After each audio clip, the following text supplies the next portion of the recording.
thought you had done it. It's great. It's working better than ever.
Hi, Joe. Is Jim there?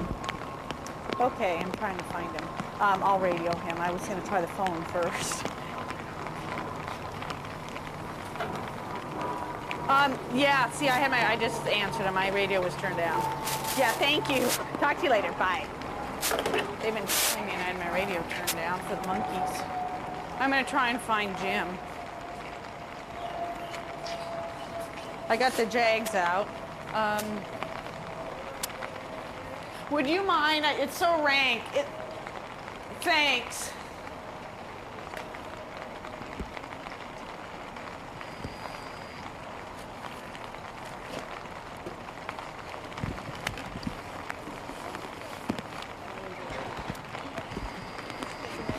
I better go check and see if they're doing anything. I have it hiked way up. Okay, I'll be back in a sec. I think they'll enjoy being in the hallway when they're done.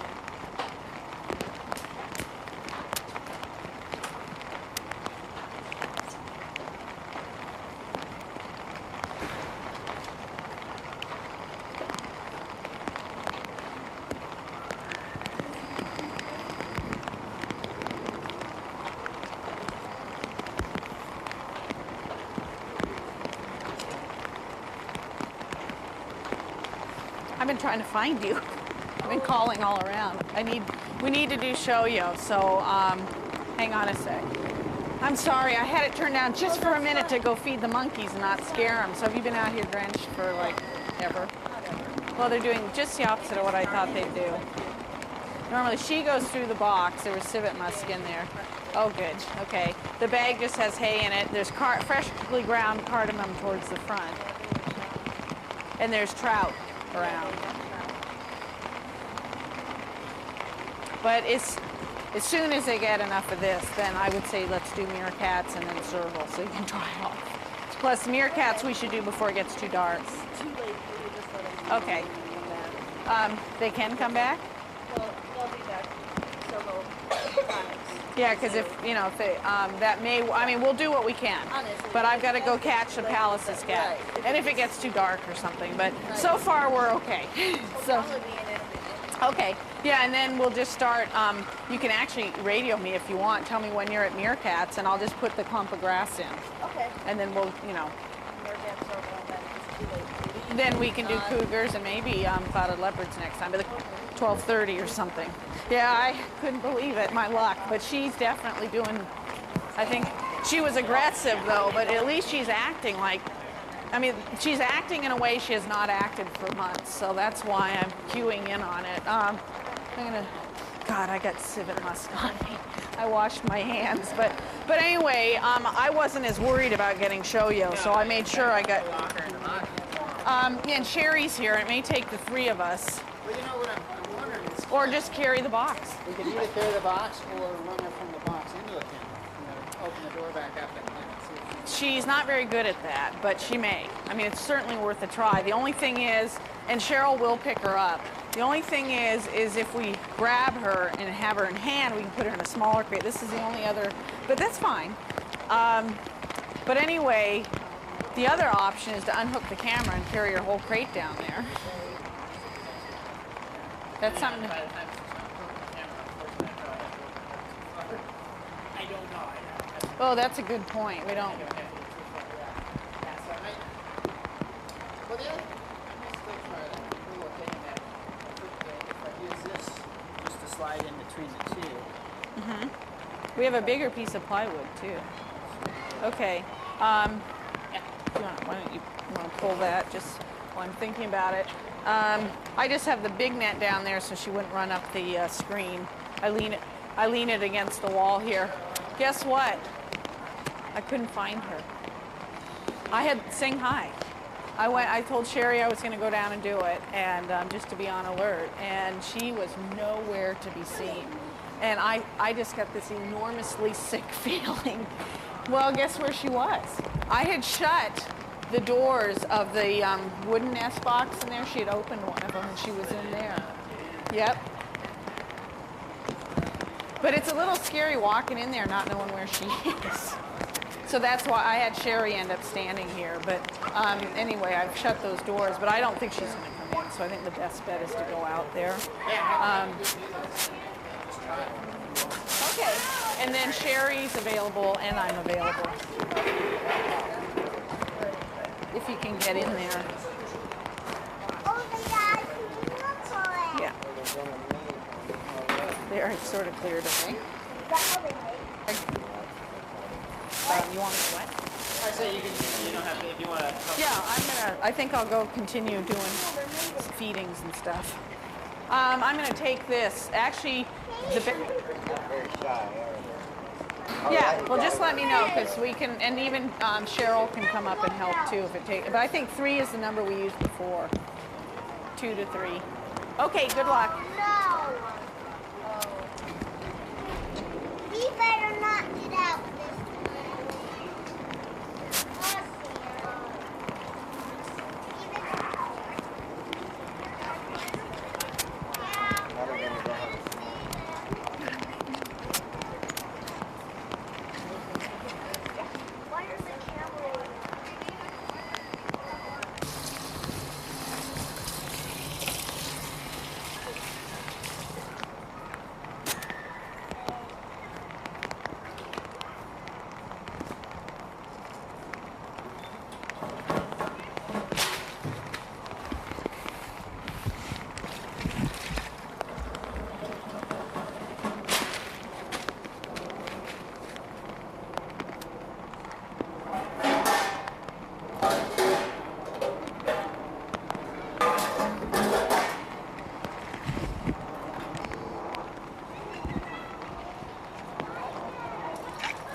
Let's make sure the door goes up nicely.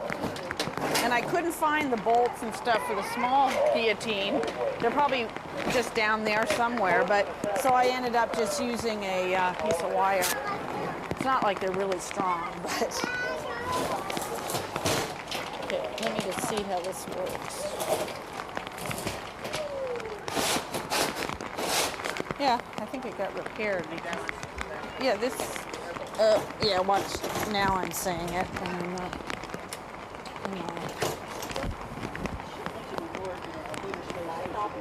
Yeah, more apt to go into it. What fell? Something fell. Oh, okay.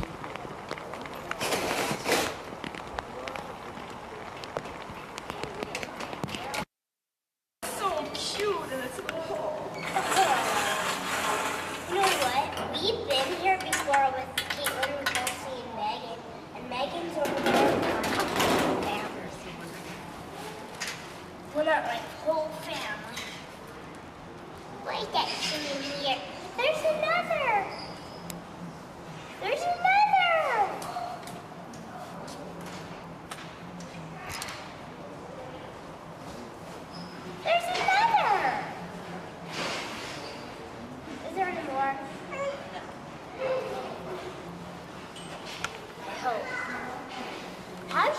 get out of there.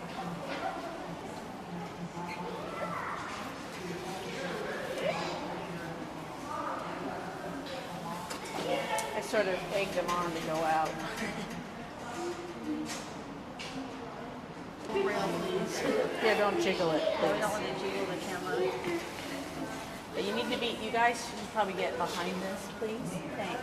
Because they're filming and we don't want to jiggle anything. Thank you.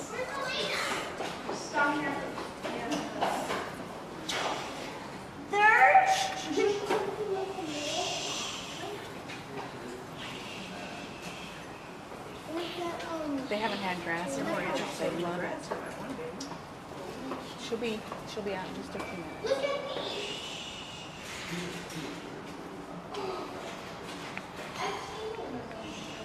Can you take the leaves out? No, I don't touch them. They bite very hard. I walked down in the forest and where are they caught? Up there. Looks like the mom is mesmerized by the camera. Which one's on guard duty?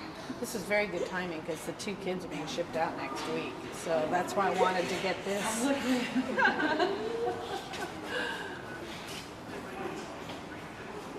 There are earthworms and bugs in there.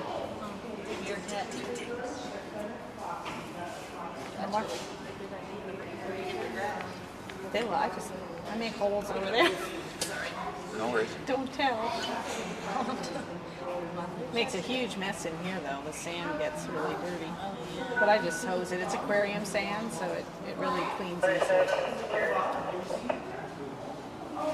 Nice poses.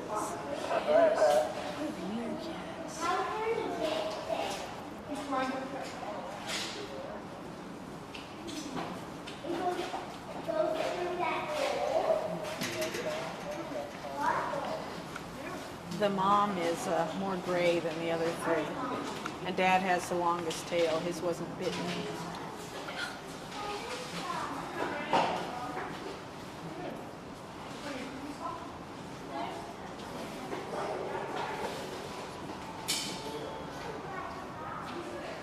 Ideally, I would like these exhibits to have water features as well. You know, so that I don't have to put tub buckets in. You know, they could actually play in a pool or something. Like for the serval especially.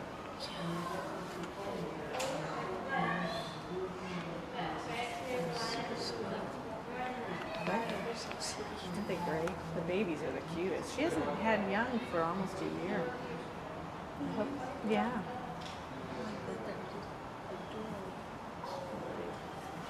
When they first learn to sit up, they tip over and roll down the hill. That's why I move all the things that they might hurt themselves on and just have sand.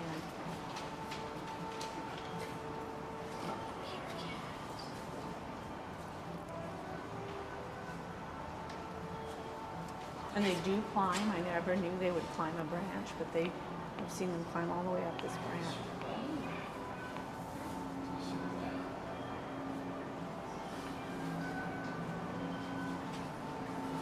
But that's the most light they've seen all winter. It's wonderful. We all have seasonal affective disorder. I sure do. Ooh, that one's really going to town. I think that's Mom. She's quite the little hunter. Yeah, that's the mother. Which are the 2 young? One up above, and I think this one on the right. I gotta look at it, see its face more carefully, though. It might be the male. Actually, this is, boy, it's hard to tell when they're bent over. This is Mom, that's a kid. And I think this is Dad. Is he guarding? Well, you know, sometimes they don't do it at all. I don't know if they're lazy or, but yeah, one looks like it's taking up that.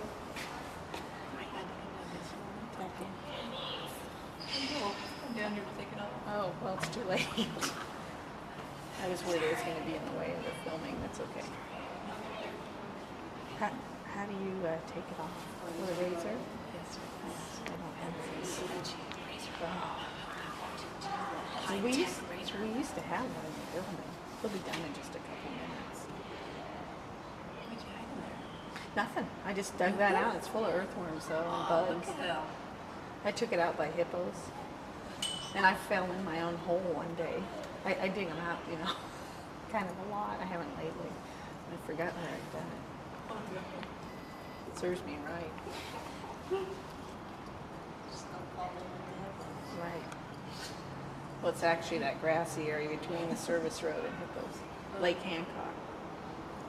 Or did you 21? Is that it? Oh, right, you should on that footage. Oh. This, of course, will be the past. Of course. Look at those faces. That airplane is bugging them, I think.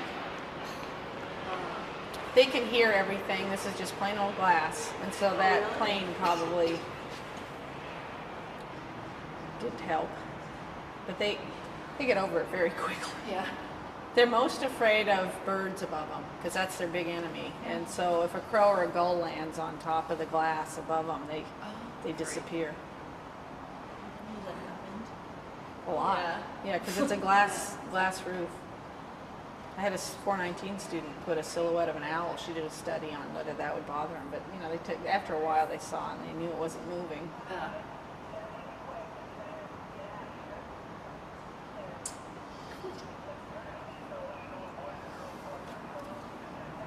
They're good for head turns, huh? They're so cool. This is the mother right here. Oh. That's one of the kids. And We this could is be the here other. forever. This is the one other of kid. Rose's That's favorite dad. kids. Yeah, I mean, yeah, these guys are never boring. No. They're wonderful. I have a family of members that come just to see the meerkats. It'll be pouring down rain. They're the only people at the zoo, and they come and spend an hour and go home. It's great. They're so sweet. They're real fans of these guys. Demon. So the kids are leaving? Yeah, they're leaving next Tuesday.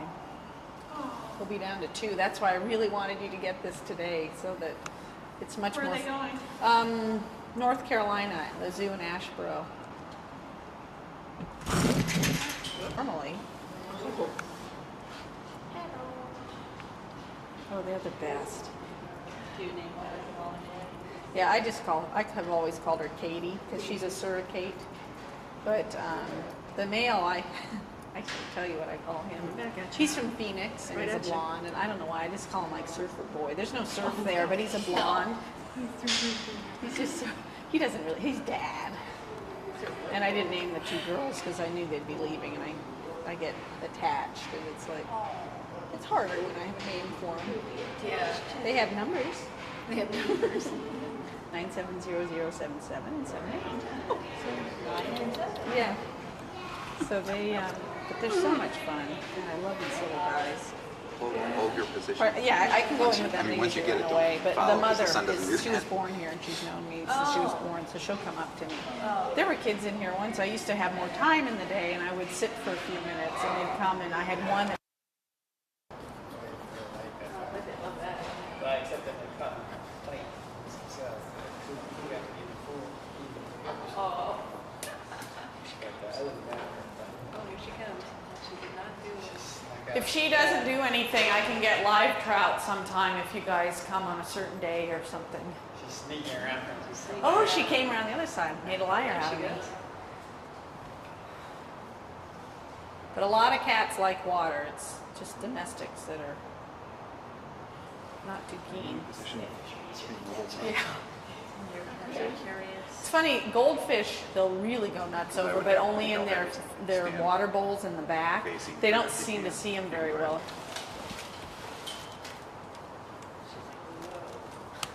Oh, come on, turn this way. Chicken on its. I've been training her, but it just isn't happening. Yeah. I told her we all suffer from seasonal affective disorder. This is the brightest light we've seen in about 8 months.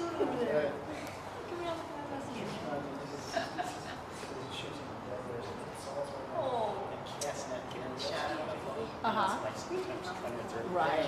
Oh, neat. How fun.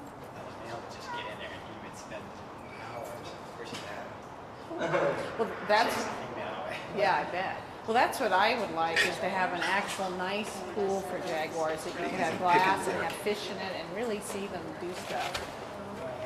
And a pool in here, you know, something. Yeah, I'll tell you. And this even wasn't a huge pool. I mean, it's fairly large, but we just made it kind of shallow. See, that's how you.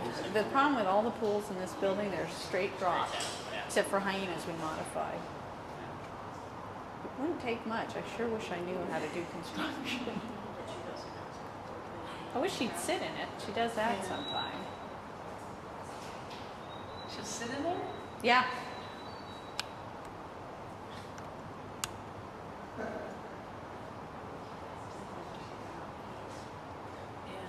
And she's not underweight. She's supposed to be thin like that, just so you know.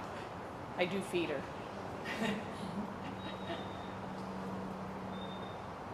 Yep, water is wet.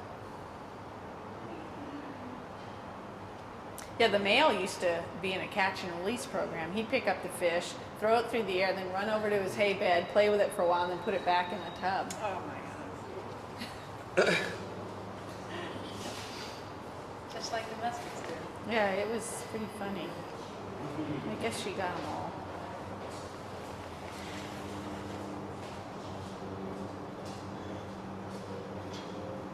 Anytime you go in there and, you know, I was raking and cleaning and they check out everything. You know, I leave smells and if you move furnishings around like logs, they check everything. Well, she's certainly not bothered by the light. Oh, she's gorgeous. Yes. Yeah, she's a great cat. She's just beautiful. Of course, she splattered the windows Yeah. that I so carefully cleaned. Did she have a name? Mrs. Servant. Oh, Well, actually, that's for you, Dana. actually, she did have a name. Her mate was very skinny, and we couldn't keep weight on him. Birth control implant, and had a bad reaction to it, so she blew up with a little pinhead in the spit. So we called him Jack Spratt and his wife. So she didn't really have a name. I'm very formal. That's right, because Mrs. Spratt doesn't have a name. I don't think so, because it was Jack Spratt could eat no fat, and his wife could eat no lean. Right. I have names for everybody, but I certainly wouldn't repeat them. Hi, little Snookums. Yeah. I'm sure. And I never talk baby talk to anybody. Of course ever.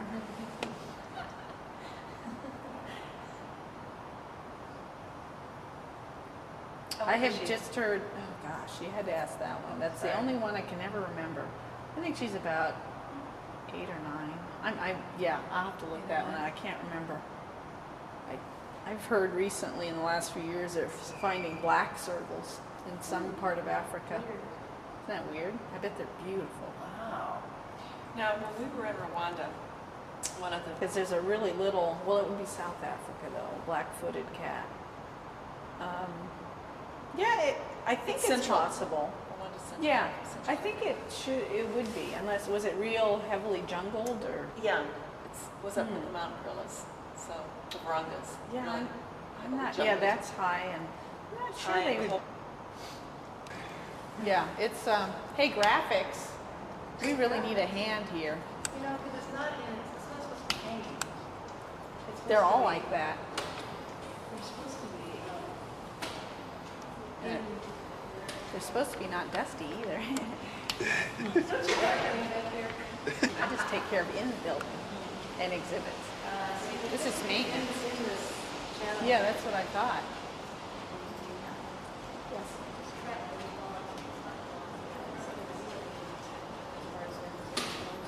Would you mind clearing off just that shelf? Oh, Becky. Yeah, just the shelf. Don't bother with it. If you're sure you have time, because we can start now. I mean, the cougars are available, but it's getting dark. I don't know what you can see. And then we'll go capture the cat, but don't forget all your stuff inside. I'll have to ransom it off. So do you think you would be doing this? Well, it depends.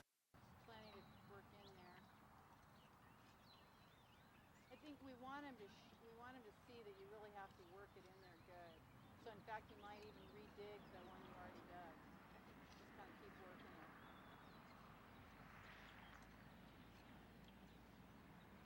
And we tell him to go down like, 8 to 12 inches deep. Oh. So kind of getting the idea that you're really working it in there. Oh, because I'm only going like. I know, but you can't start out going that deep.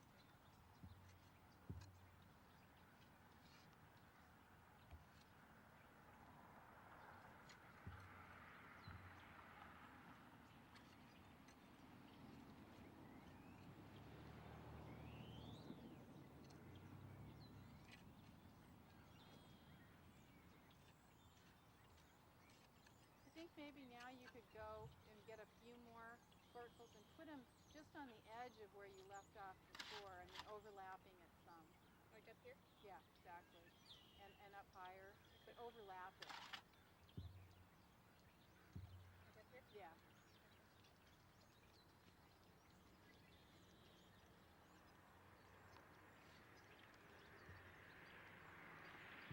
I know that's kind of drag. Kind of bonk it a bit. Watch that little goat. Go. Just take, yeah, that's good.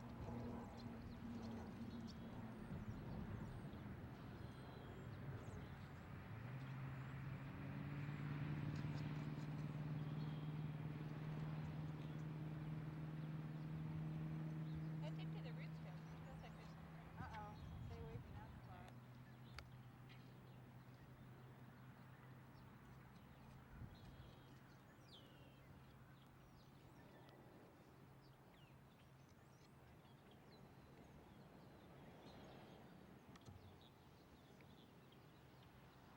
Maybe, oh, that's good. Keep going. Yeah, I think once you do that shovel full, maybe get a few more and do them back on the other side, like behind you now. Actually, why doesn't she spread out what's laying there next to the bag for? Oh, that's a thought. Can you see it okay? Yeah, she just grabs it Right with the here? rake. Yeah, just grab it, like pull it from the rake to mix into it. Up like this? Yeah, Yeah, like just you're gonna watch that just goat mix it in beard. from there. That's a good idea.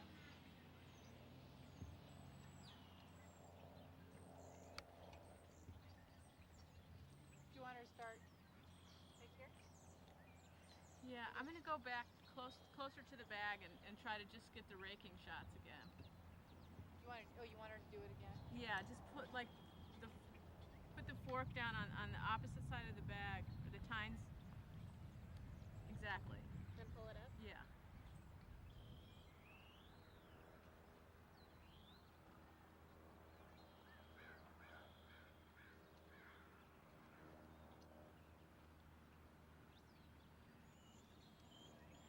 Like this? Yeah, and then just work it in like you were before.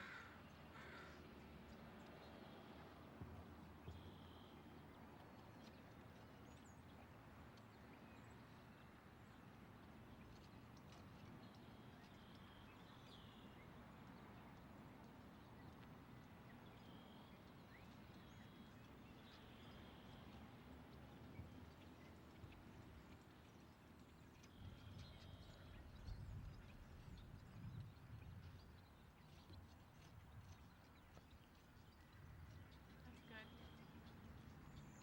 I think we got that. Okay. My only concern. Okay, tell me when. Okay. Oh, okay. Oh.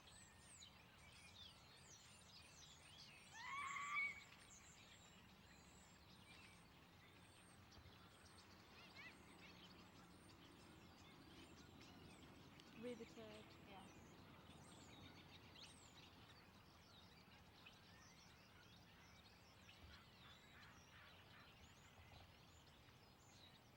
Let me have you do that for a little bit longer. A little longer? Yeah. Do you want me to start over? Yeah. Okay. So I'm gonna, Should I redig it? Yeah, sorry. No, it's all right. That way you have choices. Yep. Okay. you can go anytime.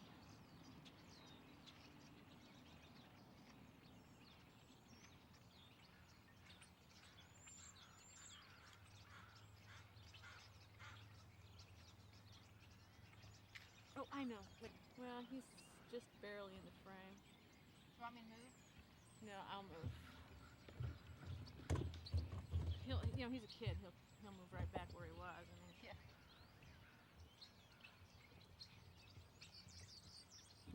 okay.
Seattle, a growing, thriving metropolis.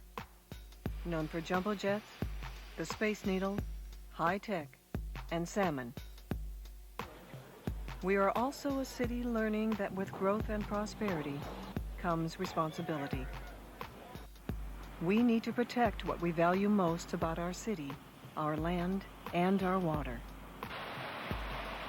As our traffic jams up, as our creeks wash out, as our wildlife and habitat are endangered, we're joining together throughout Seattle as neighbors, public agencies, and businesses to find solutions to these problems.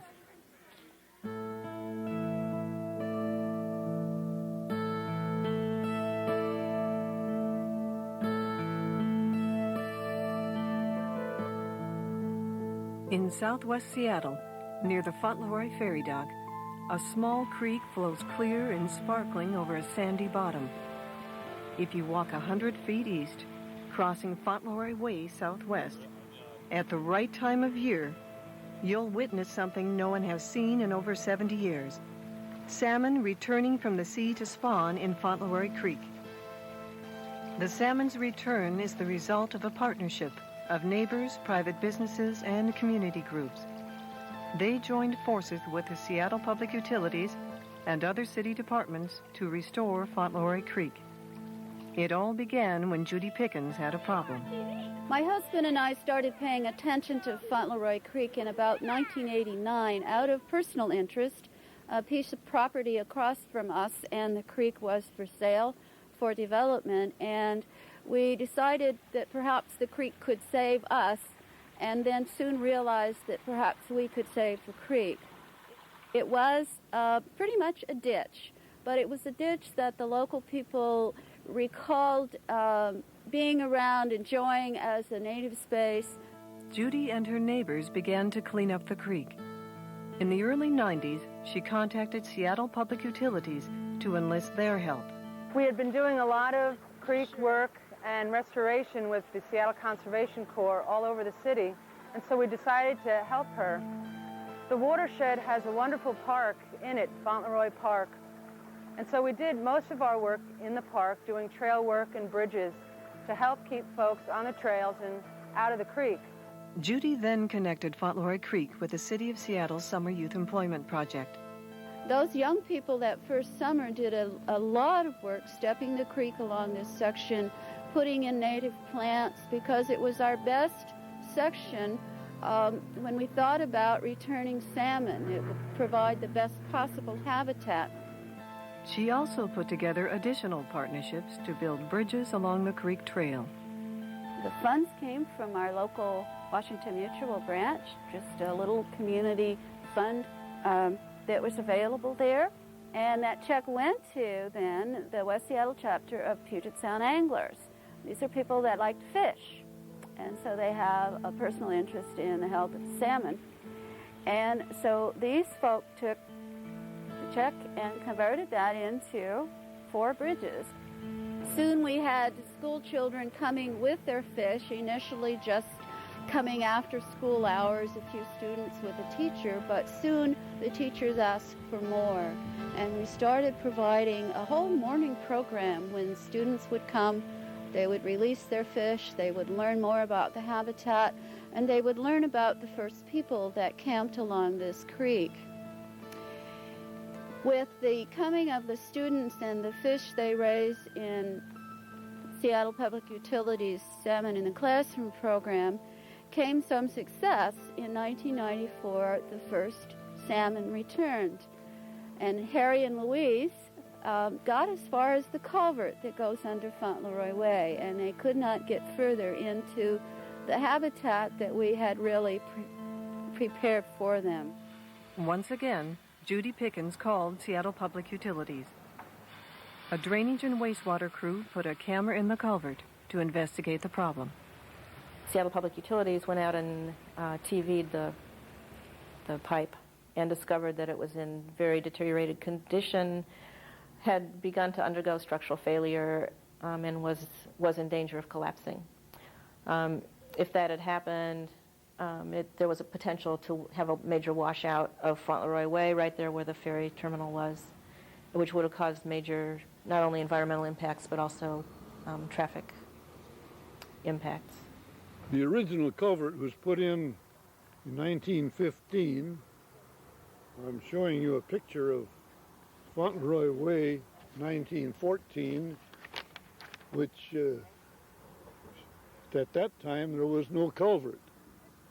In 1915 the culvert was put in, and in its original condition they didn't pay much attention to the necessity for fish travel. The only concern then was to get the water under the new road. At that time there were lots of salmon in all of the streams around, and nobody gave any thought to the salmon restoration problem. Our elders, people that I would call grandma and grandpa, as children as young as 5 to 10 years of age, would go to creeks throughout this region at the time of salmon returning and be able to walk from one side of the creek to the other with on the backs of the returning fish, thousands and thousands of fish. The Fauntleroy project was part of a greater citywide effort to reconnect Seattle's citizens with their creeks. Creek restoration helps prevent flooding and erosion. It also restores habitat for local fish and wildlife. This all began in the early 1950s, when a state law was enacted that required fish travel be maintained or enhanced when any creek work was done. That state law affected the Fauntleroy Creek project in that the culvert originally did not allow fish passage because it was very steep, and so we would have to make it fish passable as we did the new design, and that's what required us to have a fishway at both the upstream and downstream end of the culvert so that fish are able to pass up through the culvert now. Seattle Public Utilities created the Fauntleroy Creek Culvert Replacement Project Team in 1997. It consisted of department employees with expertise in construction management, drainage design, landscape architecture, and property rights and acquisition. They joined forces with Rosewater Engineering, who would design the new culvert and fish ladders. The whole process of creek remediation and design and fish passage is really evolving very much so in the last few years with the increased awareness, and we're excited to be among those who are getting on board and finding solutions to make things happen. There is a very active community group which has activities centered around the creek itself. And so, again, from the outset, we worked with the Friends of Fauntleroy Creek to establish what their issues are and how to incorporate those into the design. It was certainly an option to just go right ahead and put in the boxes and do the straight engineering and call it a civil facility and sort of close ears to the complaints. But the city, in my opinion, to their credit, recognized that what they were doing was going to have an impact, and they were very accommodating towards listening to and dealing with the concerns of the community. Construction began in August 1998. Seattle Public Utilities project managers worked with the contractor to minimize the impact of equipment and work on local traffic and the neighborhood. The project had to be completed in time for the fall runs of returning salmon. The creek was rerouted, earth moved, metal formed, and concrete poured. The creek bed was reconstructed to resemble a more natural environment. Trees and shrubs were planted to provide shade for the fish. Neighbors kept a close eye on the pace of construction. There were several retired gentlemen that would stand, and they were our sidewalk superintendents, and they would be out there every day watching the construction and asking questions and making sure we were doing what we were supposed to do. And it was really enjoyable just working with the community and working with very interested members of the community. About the time we were doing the planning for this project, the city's artist in residence made a presentation to the Resource Development Division that I work in and talked about the idea of putting art into our projects. So since this was a project that was being created in a place where there was a lot of public access and a lot of community support and close to the creek and out near a street where people would have an opportunity to actually see it, it seemed to me that this was a great opportunity to involve art in this project. Tom Jay was selected for his artistic ability and special affinity for the salmon. He shared his knowledge of their place in the Northwest culture and ecosystem with the community and the designers. Together, they decided to illustrate the life of the salmon, from eggs to fry and smolt, the journey to the ocean, and the return to spawn and die. In November 1998, 2 weeks after construction was completed, salmon returned to spawn in Fauntleroy Creek. The completion of this culvert has really surprised us all. The Fishway has made their passage very possible, and they have rewarded us to a degree that we never expected. Since the 1st of November, with the first high tide, we have a return of at least 200 coho salmon to this tiny creek. I was out there and watched salmon coming back, and it was exciting to see that the way the structure was built, they didn't actually have to leap up over the weirs, but they were able to just swim right up through them. The water just kind of flows real nicely through there, almost like a natural creek for them. I'd say they were like 17-pounders, good, strong fish. They came up and worked their way up their ladder with one purpose in mind, and that was to procreate. I'd never seen fish spawn before. It's not that I didn't think that fish would come back, but I didn't know if they would. I thought, if we're doing all of this concrete work and all these pretty major changes to the creek, then you'd think it would change the scent of the creek, because that's how the salmon come back. My dog and I have come down here probably 3 or 4 days a week, and we counted 89. I talked to one old gentleman here, and he said, I haven't seen fish in here like this since 1911. And so that's restoration. The environment, the earth, the water is all key in survival of everything. And our elders tell us that if we abuse or destroy it, we too shall lose out. So as we return things back to nature with loving care, as this community has, we see a return and a thriving of many things. And each of these things bring back important key elements to enrich and ensure the environment and the safekeeping of our world and our community. And this is just a small step in the growth of this community. And I thank all of you for your love, your care, and your sharing with Mother Earth and returning back to Mother Earth something so wonderful as the gift of the salmon. The salmon is our wisdom. And that may sound like an odd thing to say, the salmon is our wisdom. But in a real way it is, because wisdom can't be owned. And wisdom has this incredible, powerful vitality that's mysterious. And salmon embody that. They embody not only the mystery and vitality of this place, the land and the sea, but they say something to us. They say that if you're willing to give your whole life to where you live, you'll be rich, and your children will be healthy. Restoring an urban stream is a major, major investment. It is not easy.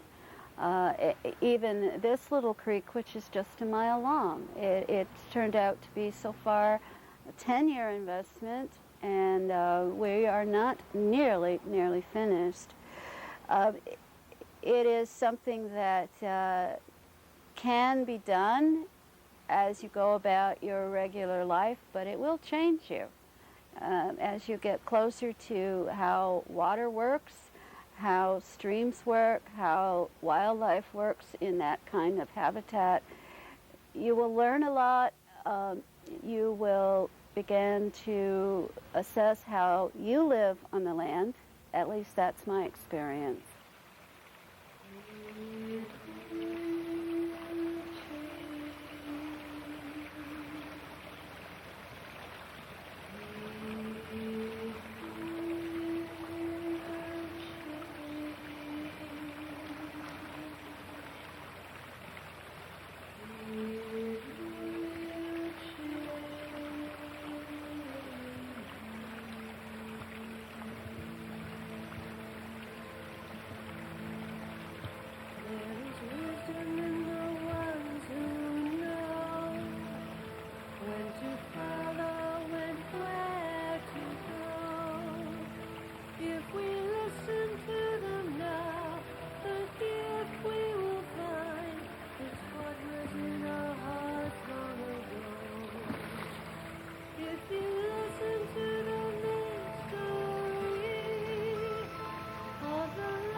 Is this a Carnegie?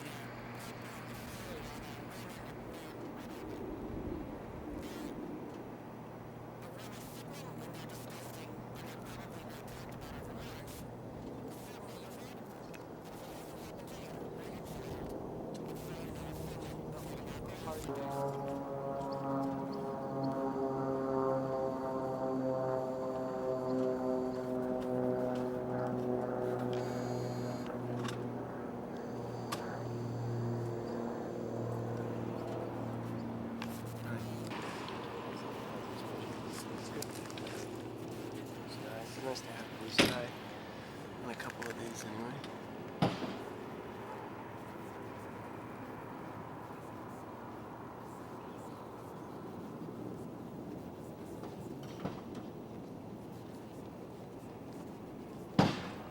It says community.